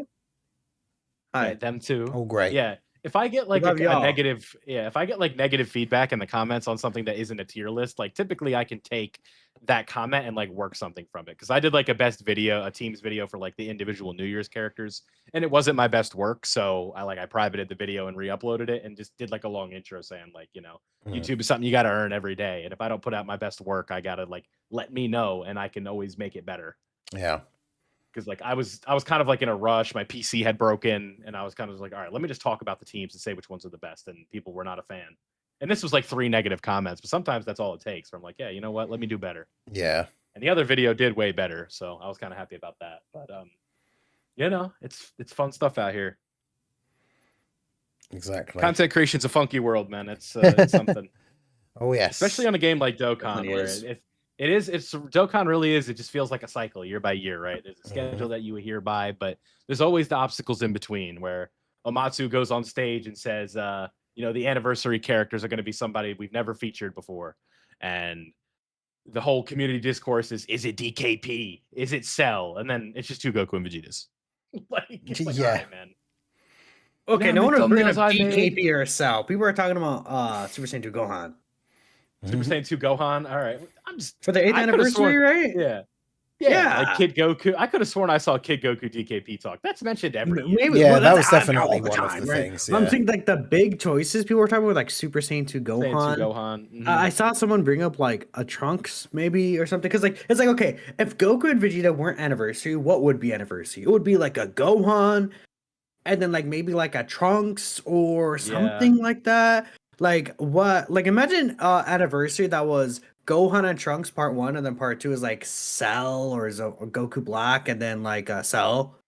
Goku Black is doing some heavy lifting there, my boy. Oh well, he definitely is. Okay, unless Cell's busted. If characters are busted beyond belief, like if Cell released and he was like busted, but like people don't care. Yeah, that Goma is case in point, right? Well, okay. I feel like people somewhat cared about Goma, but like that's because he was Goma's an extreme. Excuse me, Goma's an extreme. But like if Cell came out and Cell was like, I mean, Omega. People like Omega. Yeah. A busted Omega's freezer, pretty good. right? Like a super busted freezer, right? People don't care. Dude, if your freezer's busted, you got to get the mechanic to come in. A repairman, you know? Yeah, like people were like, I think like there was kind of like some niche hype for Videl because of how good she was. It's like, oh my god, like it's like they could literally just do like a white piece of paper, and it's like oh my god, this unit has a 370% damage reduction. Gotta have it. Like, yeah, that's the thing. The character themselves just has to be good, and that can help sell a character that's not necessarily hype, but yeah. Cell was so it's but yeah, it's just circling back to like the whole obstacles thing, and then it's like all wrenches get thrown in. It's like, oh, Worldwide got moved up to the early summer rather than late. Yeah. And oh, look at this, the versions are syncing and global players are going to experience dead periods, so now the game is dying. It's interesting. Like it's a fun world that we got to traverse, and that's what makes it fun though. Without the community, we wouldn't be here. So it's like I may complain about little things like that, but yeah, you know, global players being introduced to like the JP dead periods has been so interesting. Yeah, it's been weird experiencing it firsthand because obviously as someone, although I played global, I obviously still cover like news from JP for content and stuff over the years, and like then actually being in that position where it's like, oh yeah, this is what it's like all the time when like for JP players. You guys aren't used to a dead May? No. What even is global players are used to a dead May? What the hell is in May for global? Yeah, I think May was. Dang, you just got called out again. That's crazy. Bro said, wait, actually, I was wrong. I think it was like, yeah, full on confidence in that. Yeah, right. I mean, to be fair, I was just agreeing to whatever the dead period for global is. Yeah. I can't remember. I couldn't remember exactly what it was. A dead period for global, right? Because Golden Week is. Wait, is Golden Week like May? Golden Week, the end of May. So like the part. Well, maybe we could bring up April. Like, April is like the dual Dokkan Fest that New Year's, but it's the very end of it. Yeah. No. Like April. I see used what you mean. Like mid-April. Yeah, because at the end of March, Global used to get the New Year's dual Dokkan Fest for April. And now obviously that's switched up. So maybe April is like a dead month, or maybe October. Like around October is like used to be where TDC. Well, I'm saying yes, but October right now, in the past, used to be the Thank You celebration. Yeah. Oh wait. Well, TDC is more September. Yeah, you're right. October is a dead period. September CDC, right? And so like and October, would usually be slow for JP anyway too. Like in like the JP dead period, because like you think about like post Namek Worldwide, we went into Kale and Caulifla, and then the next year after the Cooler movie, who was after the Cooler movie? Oh God. Scout 2022 October. Was it Path to Power Kid Goku? Path to Power Kid Goku. Path to Power Kid Goku. Oh, he was a dog at least. He was goated. Yeah, he was great. And hot. I mean, that year is a bad example because that's Path to Power Kid Goku to the Gammas, bro. Yeah, like, you gotta pick like was prime. Yeah, you gotta pick last year. We had Scouter Vegeta. Worldwide. Last year's an example. You should say. Now I just want to talk about Prime Hachan. Oh, he was such dude. Hachan was so goated. Actually, unbelievable. Also, the year before that, post Worldwide was 2020, right? You're talking about, or because we talked like 2021. If we talk about like 2023 as well. That was like, after we Saiyans have no limits and all that. And who was that? Who was the character after that? It wasn't Scout or Vegeta. No. Was it Bardock? No, Bardock was a little bit earlier than that, or was he after? Oh God, the schedule. This game. No, it was androids. Also, Bardock was the year before. Androids. The androids. Oh yeah, for the Tournament of Power, because like the tech androids were that was like 2021, like right after Trunks, right? Yeah. Love okay. Dokkan, man. Yeah, 2021 for Dokkan was so interesting, where they had some high ass highs, right? Like UI Goku, redacted Vegeta, right? We won't talk about the form name because we already did. Tech Gogeta for Tanabata, right? The Namek Goku Frieza fight, like some real heavy hitters for the big celebrations. Yeah. And like Tech Gogeta is like the second most liked animation reveal tweet of all time behind AGLG4. Yeah. Okay. I looked at that. If you go into Twitter not signed in and you just go to an account, it sorts it by most liked. So like doing an incognito window or something. And that's like their most liked tweets, like some social media campaign. Okay. Pretty much. And then number 1 is G4. The most liked EZA tweet of all time. Can y'all guess that? Super Saiyan 4 Physical Gogeta? Nope. The most like to not make this last forever, you're on the right track. Well, yeah, okay. So it would have to be, I mean, I would assume it would have been 7th anniversary. Dang, STR Super Vegito? No, you've gotten 2 of the parts of it so far. See if you can piece it together. 2 of the parts? 2 Well, it's a parts? fusion, obviously. A Tech fusion, Super Gogeta? 2 of the parts. No. It's like, Come on, you're missing an easy one. it has to be something so easy. You're dancing around it. That's why I'm laughing. Man, why are you doing this to me? No, you can't tell me. Hold up, wait, no. Now y'all gotta get it. Now y'all gotta get it. I got this. Okay. Watch this next guest. I'm gonna. Okay. This next guest, right? I'm gonna pull up Google, get the AI overview. Oh, good. What? I'm just messing with you, man. It has to be this one. STR Gogeta Blue.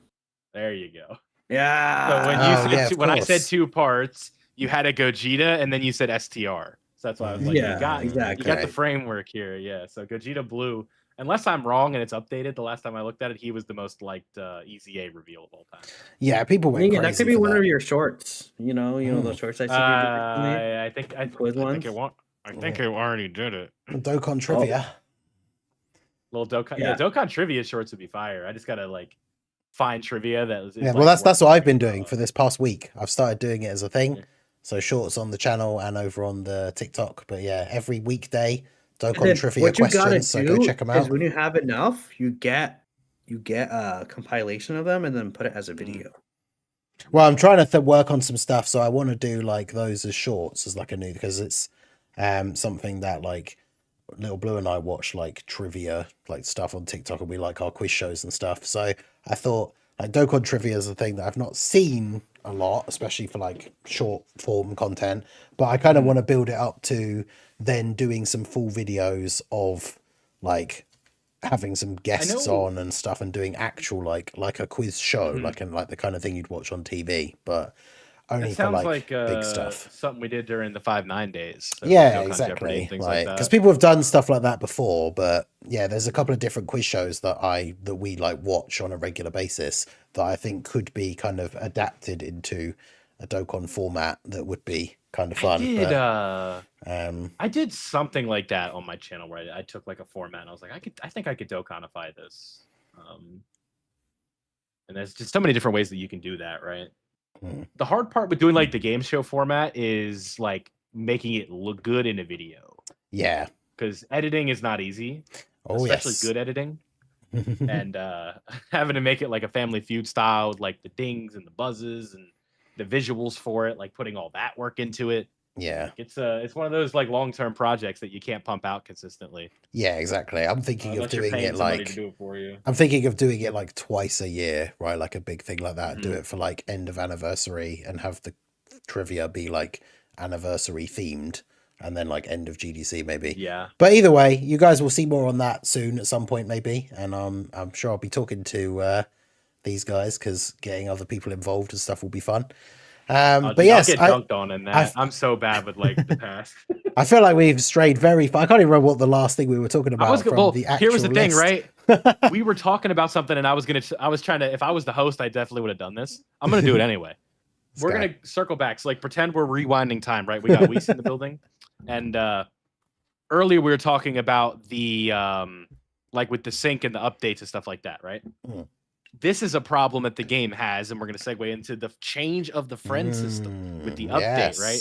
And this is a problem for me because my thing is like, I understand why the JP version comes out first. Minato, you could correct me if I'm wrong, if there's like a literal reason that you know for this, but like, obviously there's a lot more app stores for the global version, right?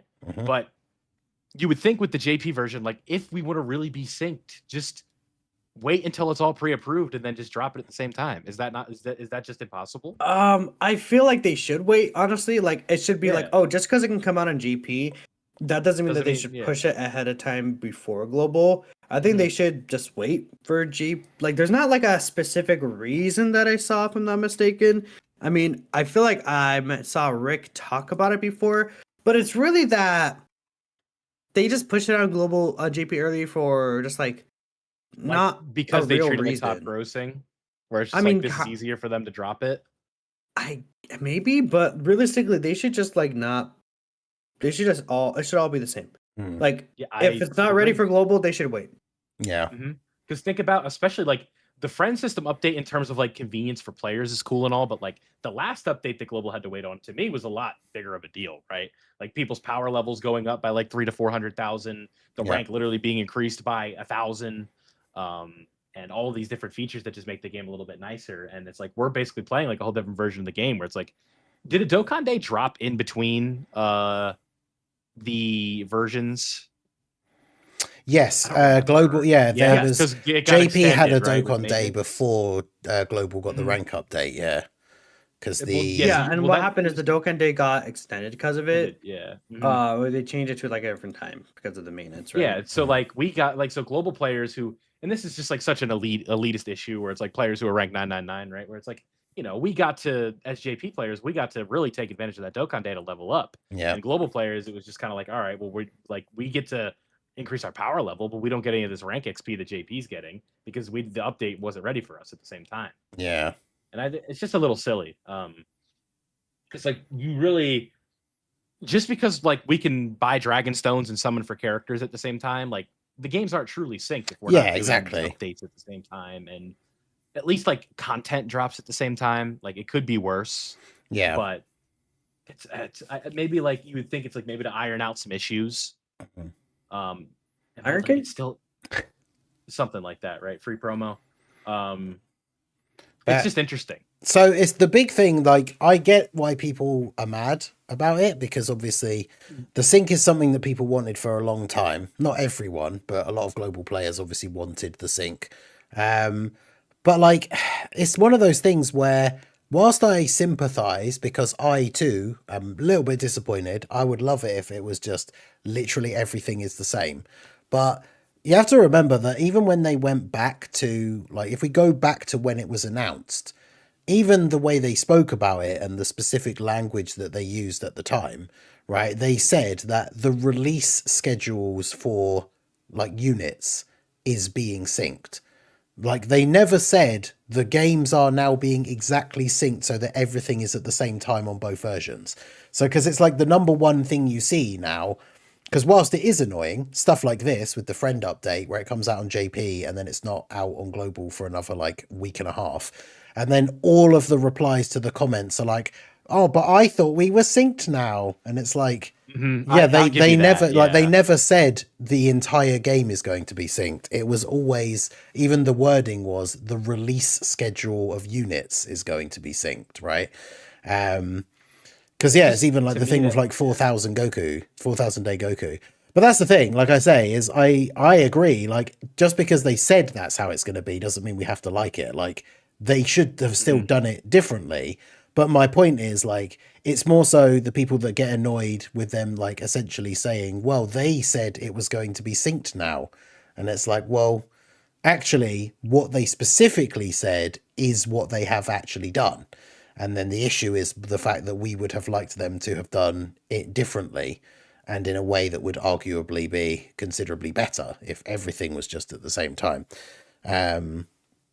Because I would like it to be all at the same time, but you know, what are you going to do?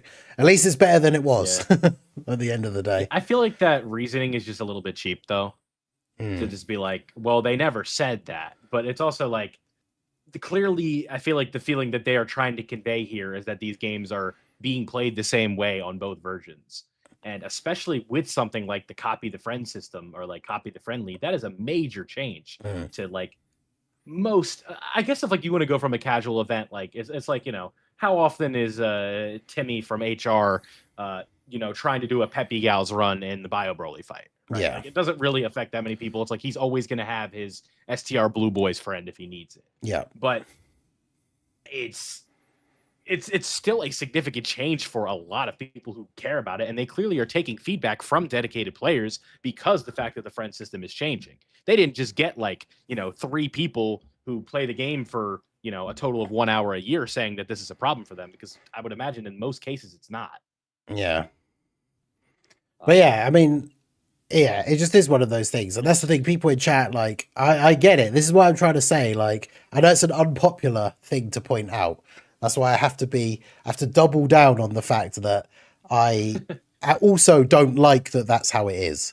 But yeah, I'm not saying that you do. Yeah, I don't like that that's how they did it. And I'm not trying to say that them doing it that way is good, or that it makes sense, or that it's the only way they could have done it, or anything like that. But yeah, the problem is that's what they decided to do.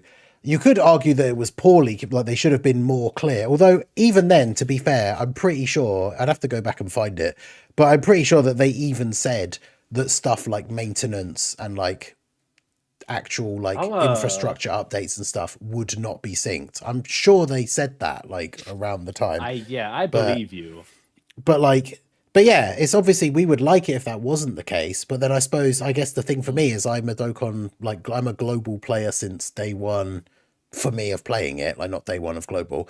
But I'm getting close to my login bonus. Let me do I'll get the calculator up here real quick. My last login day bonus that I remember is 3,440 something, right? So 3,440 divided by 365. So I've played global for almost 9.5 years.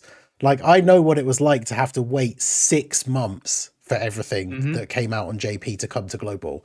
So the fact that the units come out at the same time, but I might have to wait a week and a half for the rank update. Yeah. That's heaven compared to waiting 6 months for everything, right? Yeah. So I agree, it should all just be at the same time, and it sucks that it isn't. But compared to what it was, it's so much better.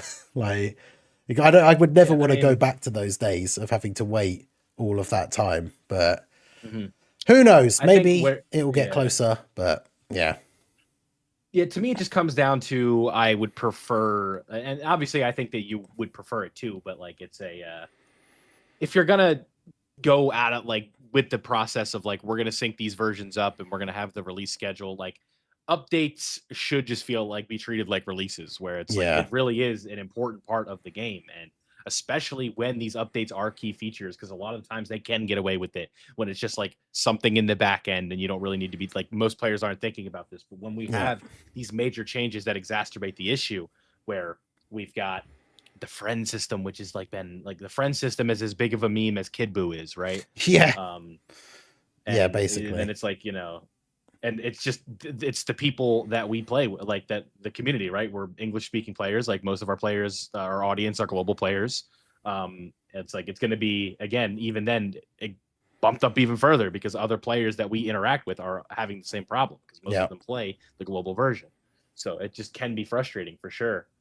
But 100%, I would agree with you that it's it's the alternative, right? What do you want? Do you want to have characters at the same time, or do you want to potentially do you want to go back to what it was? And the answer I feel for 99% of players is going to be I'd rather just keep it this way now.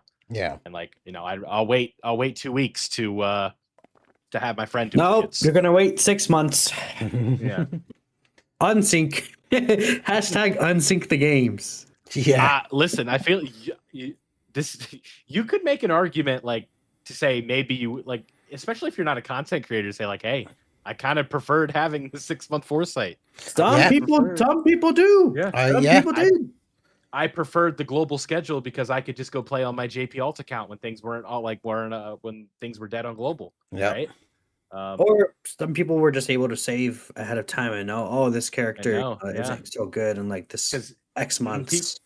I got a lot of people friends of mine in another server where I just it's just my good friends on here are complaining dog, don't tell me I saved for 6 months for a Vegeta. Yeah, that's what people are worried about, right? Yeah, it's that's the thing. I was one of the biggest for years. was one of the biggest like proponents of them syncing. That was a good one, huh? But like even at times miss the foresight. I'm not gonna lie.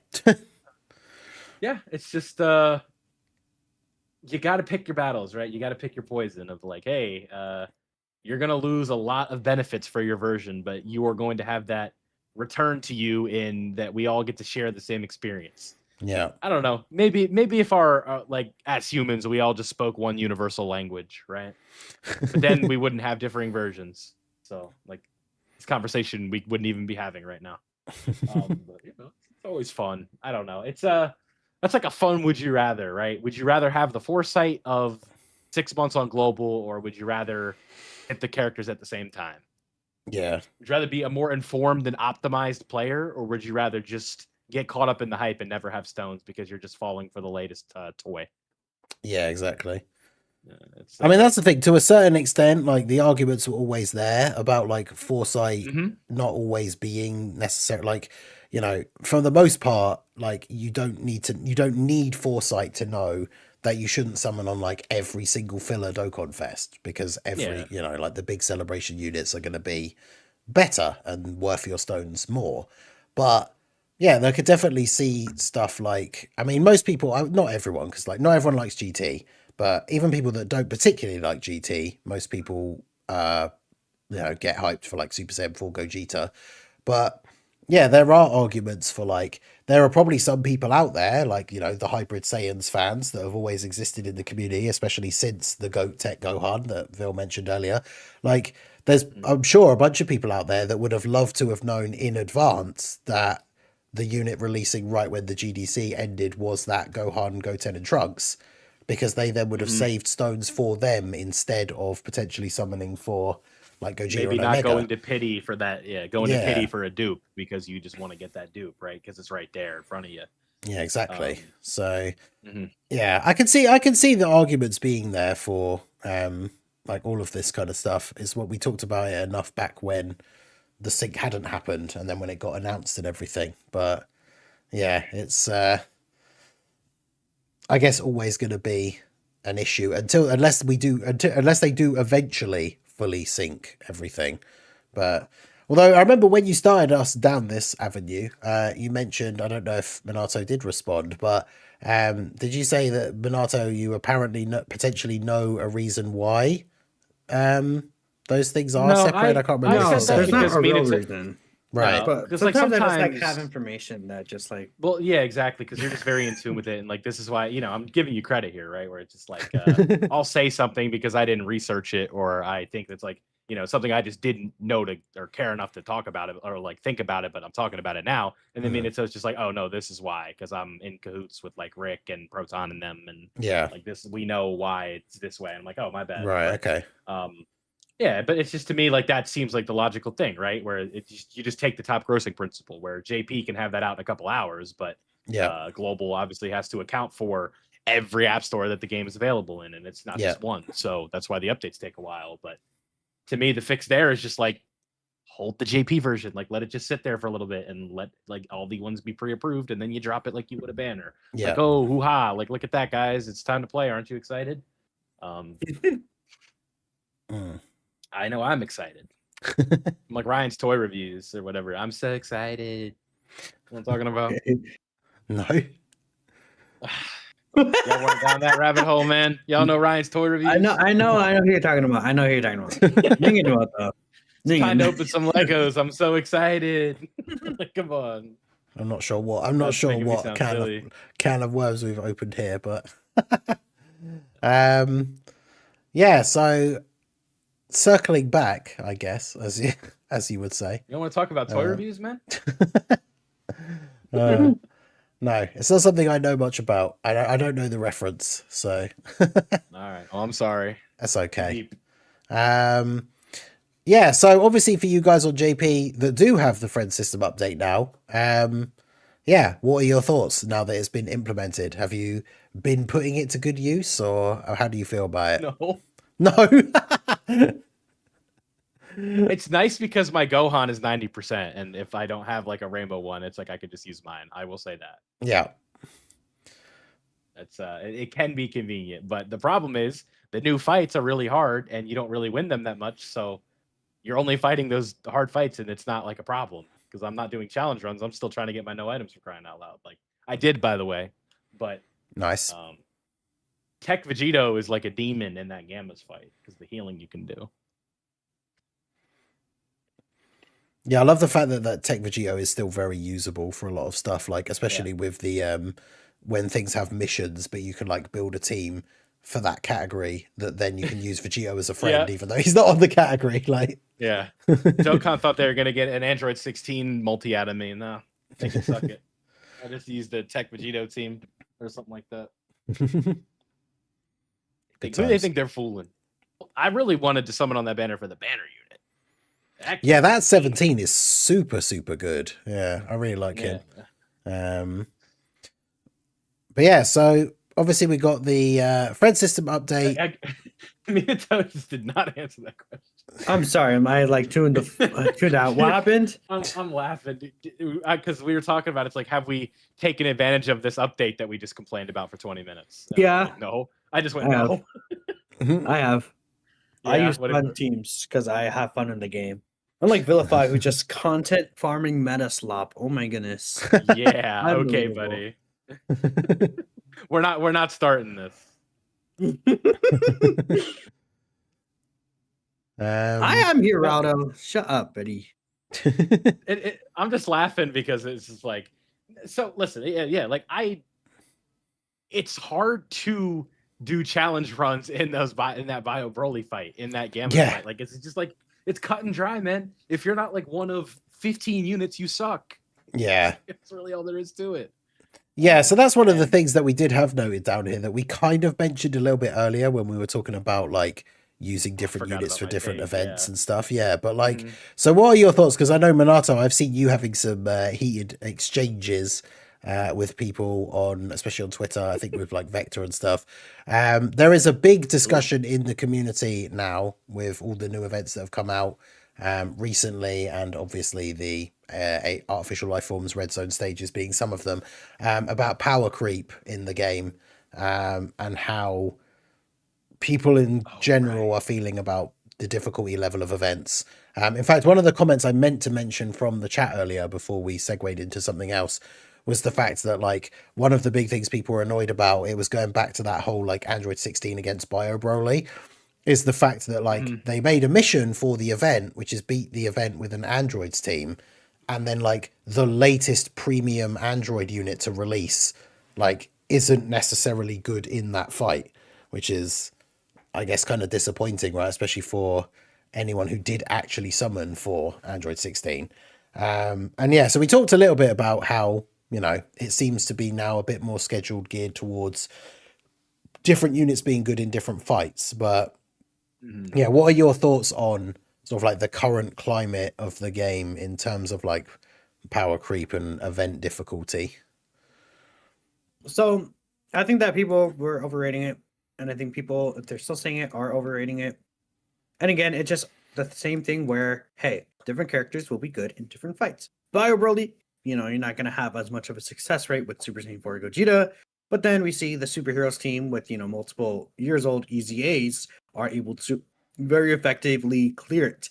People are talking about, oh, the androids mission, you know, it does suck. But then now we have Gamma 2 EZA, who is an old character. Yeah. And he's able to clear the mission pretty simply. I think it does suck in the idea of, oh, you know, I just pulled for Android 16. I want to use Android 16 in this fight for the Android mission. But I can't really use him because he gets, like, destroyed. I think that's fair. And that's the only time where I'm like, you know, yeah, I think that criticism is valid. But again, then you could bring Android 16 into the Sunmax fight, and he does very well there. You could bring Android 16 into a bunch of these other fights, and he is able to work well. I feel like people's like criticisms with these stages feel like they're a criticism of the characters' kit designs, and at the same time, it's because they're not designing these characters to be perfect, like kind of like a lot of characters in the past may have been. You know, like, oh, good for every single fight. Like Super Saiyan 4 Gogeta, you know, he sometimes may struggle against some of the harder hitting normals. We could talk about Orange Piccolo, you know, if a fight is like instantly doing a lot of like an AoE attack, like Cell Max does 2 AoEs, Orange Piccolo even. You could have a little better struggles in there. But then, Ki Blast Super Bosses, Gogeta 4 is dominating. Gotenks Super Saiyan 3 is dominating. Yeah. You know, there's a fight without Gohan. AoEs. You know, like Blue Evolution Vegeta that we talked about him a lot earlier. He did really well in Bio Broly, right? There's just a lot of these characters that, like Omega. No one like when the Broly fight came out and when this Gamma fight comes out, and Omega's not like necessarily the best in long fights. No one's talking about, oh, power creep. The game is getting power crept. Or the only time people talk about the game being getting power crept is when it's an event that Super Saiyan 4 Gogeta is not good in. That's like the only time I see people complain, which is the Trunks fight and the Gohan fight, like the original hybrids, like kind of blue zones. Yeah. Then this Bio Broly fight. Like, that's the only time I see people talk about power creep is because of Super Saiyan 4 Gogeta, which I think is insane. But, like, if it's Omega in a stage that's not favorable towards him, if it's Rose in a stage that's not favorable towards him, if it's even, you know, the year 10s, I guess, you know, people talk about that a bit, but not as much. Yeah. So, I don't know. I think there's just a lot of very silly situations about it. I don't know. Yeah. I feel like people just, like, are going to look back at this in like 4 months and be like, oh, the game's fine. Phil, what are your thoughts? I thought that Minato brought up they're just kind of the whole discussion of it being where people want these like super exciting characters to just dominate everything. And this idea that like, if a character isn't just like turn your brain off, dominate everything, never have to think, always win, like that being the expectation for every character. And then when we have fights that don't do that and like actually kind of make you think a bit and challenge you, it's frustrating, and the game is power creeping too hard and all these things. It's a frustrating experience, I think. I am certainly for the idea of different units being stronger in different fights, but there is also a flip side of it, like, or especially with somebody like Super Saiyan 4 Gogeta being like the catalyst here, is just people want to use the hype stuff and like want the hype stuff to dominate. It's not as fun. You know, it's a whole lot more fun than like the tech androids being dominant because of a Ghost Usher. Super Saiyan 4 Gogeta just pulverizing everything out of existence, right? Yeah. And when fights are given that can't do that, I can definitely understand the frustration, but clearly I think that they've taken a bit of a philosophy change over the last year or so, where the game has kind of, the numbers especially have inflated. Tech Vegito is definitely like a huge culprit of this, where HP is super high now, and characters like Beast Gohan are starting in with all of this damage reduction, all of these different like support features, giving extra ki, the guard, the permanent guards, the permanent damage reduction conditions, the instant revive characters, all these different techs that we have, the HP. Minato, you tweeted this. I remember this. You were just like, okay, but we also got like a 30% buff to HP over the year. Yeah, so no, it's not even just at 30%. It's 40%, right? No, it's 100%. One mil HP is just free. Like, not free, excuse me, but like high 800s, low 900s. You don't have to be fully rainbowed meta HP equips to get to that. Like, I have like my main Fusion Fighters team, I think, Fused Fighters, excuse me, with like mostly gold slot characters, maybe 155% in there with like Future Gohan and Trunks. That team's at like 930,000. Yeah. Because the thing about how the Dokkan Battle right now is that more characters are good right now when we consider all the content out than I feel like how it was before, where it's like, oh, if this team is not good in these two fights, if the team's not good in these two fights, then the team is not good. Rather than, oh, this team is good in 2 out of 5 of the most difficult fights. This team is good in 3 out of 5. This team is good in, you know, also this team is good in 2 out of 5. But then all those teams are good because all those events are designed drastically from each other to allow different characters to be good, which means that you get more value out of summoning for characters you like. Yeah. Compared to, oh, I want this team. This is my favorite team, but this team is not good in the harder fights that are the same design, and there's like 2 of them. So my team sucks, and it's unusable. Think of the Android Cell Saga team that Tech Trunks came out with. Imagine if there was a fight designed for that Trunks.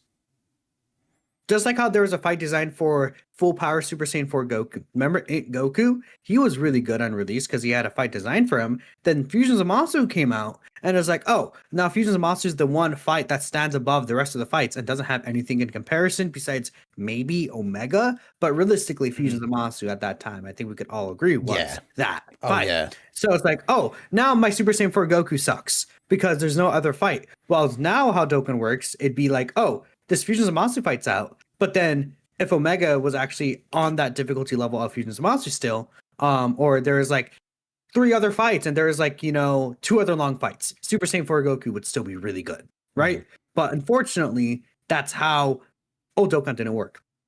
New Dokkan is different. Yeah. That's the whole thing. New Dokkan, I love that. I mean, I would say this is I hear you. This year of Dokkan to me is like a new era of Dokkan. Yeah, I mean, we've talked about it with the Dokkan original animations. We've done all that discussion, and it's like, yeah, for sure. I mean, you have to make a little bit of adjustments in the time, and maybe they found that the more profitable way to do the game is to be a bit more aggressive and scare people, where it's like, oh my god, G4 just took 300k from a normal. I have to summon for the new character. I'm sure that's part of it. Yeah, I feel like you actually made a really good point, Minato, in comparison to how the meta is now compared to how it used to be. Because Fusion Zamasu is a big, like, if we talk about some of the big milestones in Dokkan history, I guess, that was the fight that came out and it like terrorized the game for a long time, obviously, especially for global, with the then long wait that we had until the next stuff came out, because obviously having to still wait for the anniversary. It was like the hardest fight in the game for the longest time. But one of the things that I remember happening is that a bunch of characters came out after the worldwide celebration, and those characters were like, they basically lived or died in the community's eyes, and whether or not they were good, whether they were good in Fusion Zamasu or not, because that's around the time that like AGL 21 came out, and like AGL 21 was really good, but not against Fusion Zamasu, because she's not good against AoEs. So I guess that's the one thing where this like could be a positive, the way the meta is now, because like you said, if a unit like Android 21 comes out now and it's like, well, she's not good against, let's say, Bio Broly, but she is good against like Cell Max and like the Gamma stage, or like the Rose and Zamasu stage. Like there's multiple stages that are now at that sort of level of being the hardest fights in the game. So if a new unit comes out and is good in at least 1 or 2 of them, then we don't have that situation where, like you said, like with Fusion Zamasu, where there's just one big event, which is the benchmark. And if a unit comes out and isn't good in that event, that means that unit sucks. Whereas now, because we've got so many of these different like top tier fights, if a unit is good in even just at least one of them, then it means that that unit does at least have some like value, right? Or some merit. Yeah, like some moral purpose, because there could always be another event in the future designed like that event. Think of, again, I think, Super Saiyan 3 EGO Goku from last year's Golden Week. He is actually probably pretty good in the Cell Max fight. We think of Infapu, another character who's probably good in that fight as well. Doesn't count though. Well, yeah, Infapu is kind of an anomaly, I guess, to be fair. But like, he's more suited for like short fights. But like, Super Saiyan 3 EGO Goku, I bet you could go into that Cell Max fight with double Super Saiyan 3 EGO Goku leads and beat the event. But people will claim it is power creep.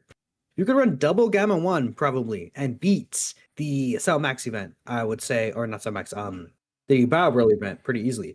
And it's like, maybe Gamma 1 is not as good in the Cell Max fight if he gets caught. Yeah. For example, right? And again, if it was just, we only have the Cell Max fight, that's the fight. That is the fight. And he AoEs for like maybe higher number because they wanted to make him definitively the hardest fight. Then Aster Gamma 1 would be dead, and he'd be like, oh, well, he kind of sucks now because, this is the fight that matters. And in the future, they'll make a fight that's harder than this one. Yeah. Now how the meta is they're going to make the fights on comparable levels, but different characters will be good.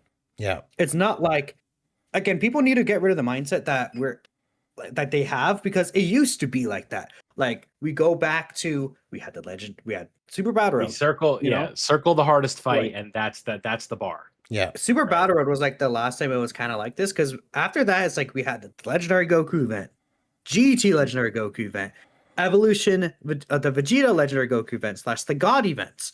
Then we go into the 7th anniversary where we had like a diverse number of red zones, but at the end of the day, it ended up going to just be the Broly red zone with Omega on the side.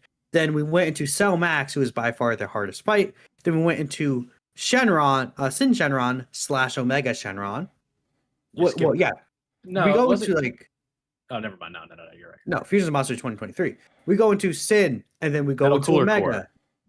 Oh yeah, Metal Cooler Core. You're right. Yeah, that was an interesting one. That was a pretty difficult fight too. Yeah. Definitely got to bring that up, right? But even that year was like, okay, it was pretty much Broly, and then after Broly with Omega, then it became Broly and Metal Cooler Core, and it was like 2 fights. Yeah. Then we go into this Sin Shenron fight where it's like, okay, Sin Shenron, and then like, Broly, and then Metal Cooler Core. And it's like, maybe 3 fights at best. Then it just Omega came out, and he's like, oh, he's just the hardest fight, like Omega and Sin. Then we get Fusions of Masu and Omega. And then we get the 9th anniversary content, Blue Gogeta and Beast Gohan. Then we go into Goku Frieza, which is the single fight. Like, you guys are seeing what I'm saying here, right? Yeah.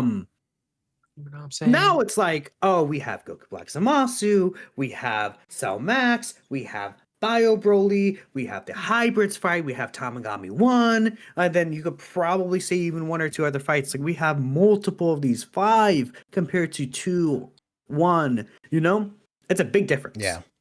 Yeah, and I think that is a very good point. It's not like I said, units are not like live or die now based on whether they're good in one specific event, which I think is good. I think the thing as well is like power creep. I think it kind of feels like it's become one of those terms where it means slightly different things to different people. So when someone says power creep, you don't necessarily know exactly what they mean, because power creep is very basic, can just be that the events have gotten slightly harder. And I don't think anyone would disagree that that is true. But like, I made a video that was saying like, has like Bio Broly power crept the game?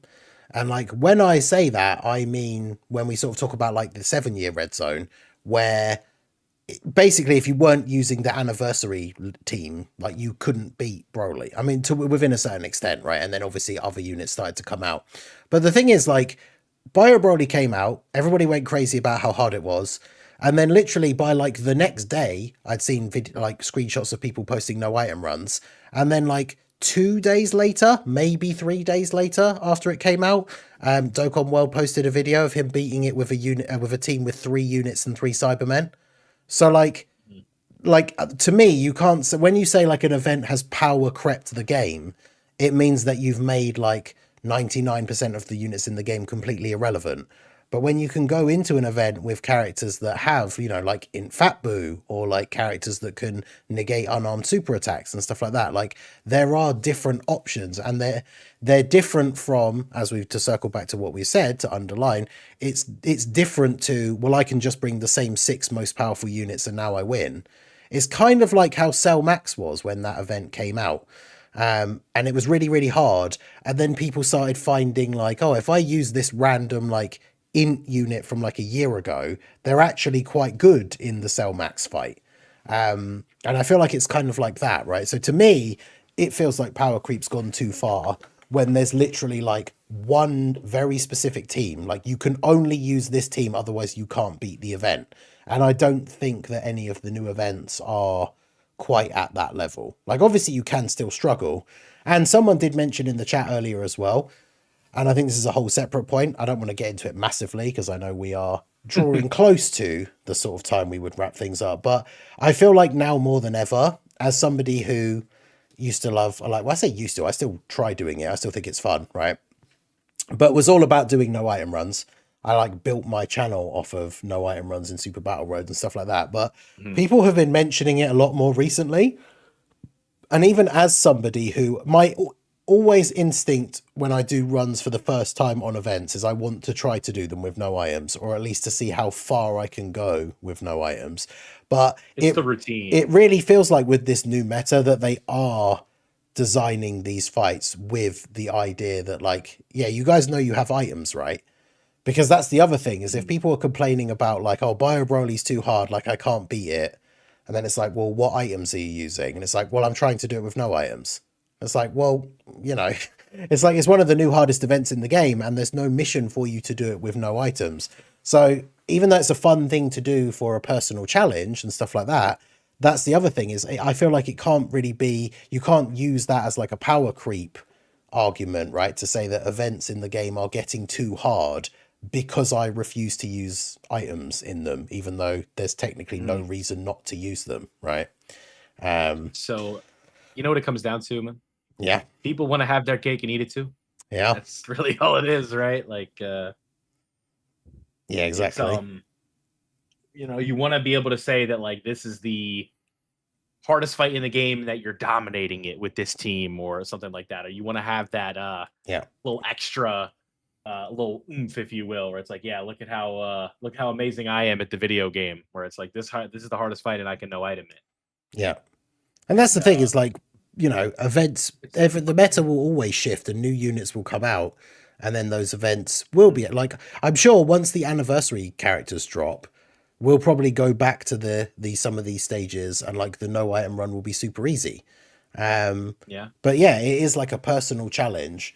And like somebody saying, for a few people, using items takes the fun away from the game. Events making items borderline required isn't fun. But it's like, items have always been a part of the game. It's like saying, well, I can't beat this event unless I use my unit's active skills, but I don't want to use their active skills. I want to beat it without using them. And it's like, that's the thing you can choose to do if you want, but they are just a feature of the game. Like, items aren't like a special thing that, like, you get less rewards at the end if you use them or anything. And that's the thing, like, this is why, like, coming from me, like, I'm someone who's built a lot of my stuff on, I love doing no item runs, but yeah, it feels like some of the content now is getting to that stage where items are considered to be part of the mix. Because if you bring like it used to be the case in some stages, especially, which I think is one of the reasons why no item runs became fun and became popular to do, is because some of the events weren't of a difficulty level high enough that you could bring a team that was like a little bit silly, like a bit of a mean team, but then because you have items to back you up, you could still just win. Whereas obviously these new events like are of a difficulty level where the best teams in the game or the best setups for that particular event, you can beat them with no items, but sometimes they will be required, and you can't just bring in like a fun, silly, like underpowered team, which, that could be in a criticism in and of itself because some people like to do that. But yeah, these events are just of a different kind of level, right? Yeah, I think that there is also like the side of it because, I think the big thing that I'm kind of like trying to not harp on, but focus on is like taking the fun out. And it's not like using an item is like you're hacking into the game, right? You're not modifying software and doing all these different things. Yeah. Like if the gameplay, if I think it's almost like kind of a good, like, I don't want to say a good thing, but the devs wanting to focus on you using items or using a part of the gameplay loop that was intended to be used. I don't know if that's like the worst thing ever. Because like when you think about some games where it's like, imagine, I don't know, you play a hero shooter and this character is just completely dead. It's like, would you prefer that they just stay dead or it's like a pride thing to use them? Or would you rather the devs look into it and make them like part of the loop? I guess is kind of what I'm trying to get at. I don't know. It's kind of tricky. It's just, it gets into a whole different discussion about like, it's just a case of like, these are all the tools that are available to you. And as like a personal thing, if you find it more fun to restrict yourself to not use some of those tools, then that's all well and good. Like, I love doing it as well, but I feel like it's the two sides of the coin. It's like, you can't necessarily like setting a self-imposed challenge, because that's what it is. Like, it makes the event harder if you restrict yourself to I'm not going to use items, and then that can give you a bigger sense of accomplishment, or however you want to call it, when you beat it. But then on the flip side, it seems odd to then complain, well, the events in the game are too hard now because I can't beat them with no items like straight away when they first come out. Okay. Because it's like, can I step it just for a second? Like, so I was kind of like referring to like the comment that Mia Magic made. Yeah. And so when they say I don't enjoy when games put you in a box of what you're able to do, it's the no item runs for these fights are not difficult. I don't know if there's any no item in the game that's like almost impossible now. Yeah. If I can do a no item run, it can't be that hard. I'm not that good at Dokkan. Like, yeah. I mean, yeah, all of these and events, like I said, sometimes it takes a couple of days or something until people figure out a different build or a different strategy. But all of these new stages, like I've seen no item run screenshots of them within like a day or two of them coming out, right? And yeah, they do kind of, that is true. They have started restricting items even from a few years ago with like the red zone and stuff by making only certain number of items available, which is why Super Battle Road and like Extreme Super Battle Road basically doesn't really have difficulty anymore if you're using items, because you have all 8 available to you. So with the amount of items that we have in the game that give you like damage reduction and stuff, you can basically have damage reduction up every single turn of like every fight. So these harder events are supposed to be like, they're already restricting the amount of items you can bring into the game with you already, right? Because a difficult red zone stage that is still kind of tough even though you can use one item, Bio Broly would be an absolute joke if you could use all 4 item slots. Like, it wouldn't be hard at all. But obviously that is where part of that restriction comes in, right? Right. So it's like, even then it's like, clearly they're giving you the opportunity to use one if you'd like, but I don't think it's like you're forced to use it. Like, I guess we kind of have said that though, where it is a bit hypocritical, like kind of to go back on that a little bit, right? Where it's like, okay, but like you don't have to if you don't want to. But then in the same vein, we want to be like, the game is designing these events around using items, right? Does that make sense? Yeah. Where it's like, I'm not saying it's like we're awful people for saying that, but it's like I can kind of understand where you're coming from, where it's like, on one coin we're saying we want you guys to use items, and then on the other one where it's like, okay, well, if you don't want to, you don't have to. Yeah, exactly. Like, it is still possible. I feel like, okay, the thing is, they might design events around without items, or at least they have for a while, it seems like, but at the same time, they will just restrict the items used. Like, items in general, they have to restrict them on events because items are too strong. But if they are restricting you to, like, let's say, obviously, they're intending this event, you do have 2 of 1 item available to use in this event. Like, I think that's what we should take from it. And, not every character is going to be super powerful. I think that when they design like Dokkan Fest characters, they have them in mind to not have any items used in the events that they're good against. But again, not every character is going to be good in every single event. So maybe a fight like Bio Broly, where Super Saiyan 4 Gogeta isn't as good necessarily. I'm going to use this item because he's not necessarily designed to beat this fight. But if I use this item, I could still beat this fight with this team. Yeah. Or like Android 16 against Bio Broly's super attack. Android 16 ideally, is in a fight where you would rather tank rather than a fight that's predicated on dodging. Yeah. So let me use a Whis here because 16 is not as good in this events, but it's okay because he can no item every other event. Yeah, exactly. Yeah. I think it just comes from a perspective thing where I don't think that my fun is just completely sapped by popping a Whis. I feel like I could be using items and a fight can still be difficult at times. Yeah. Because it's not, a lot of times these fights are not won in those 2 to 4 turns that the Whis is active.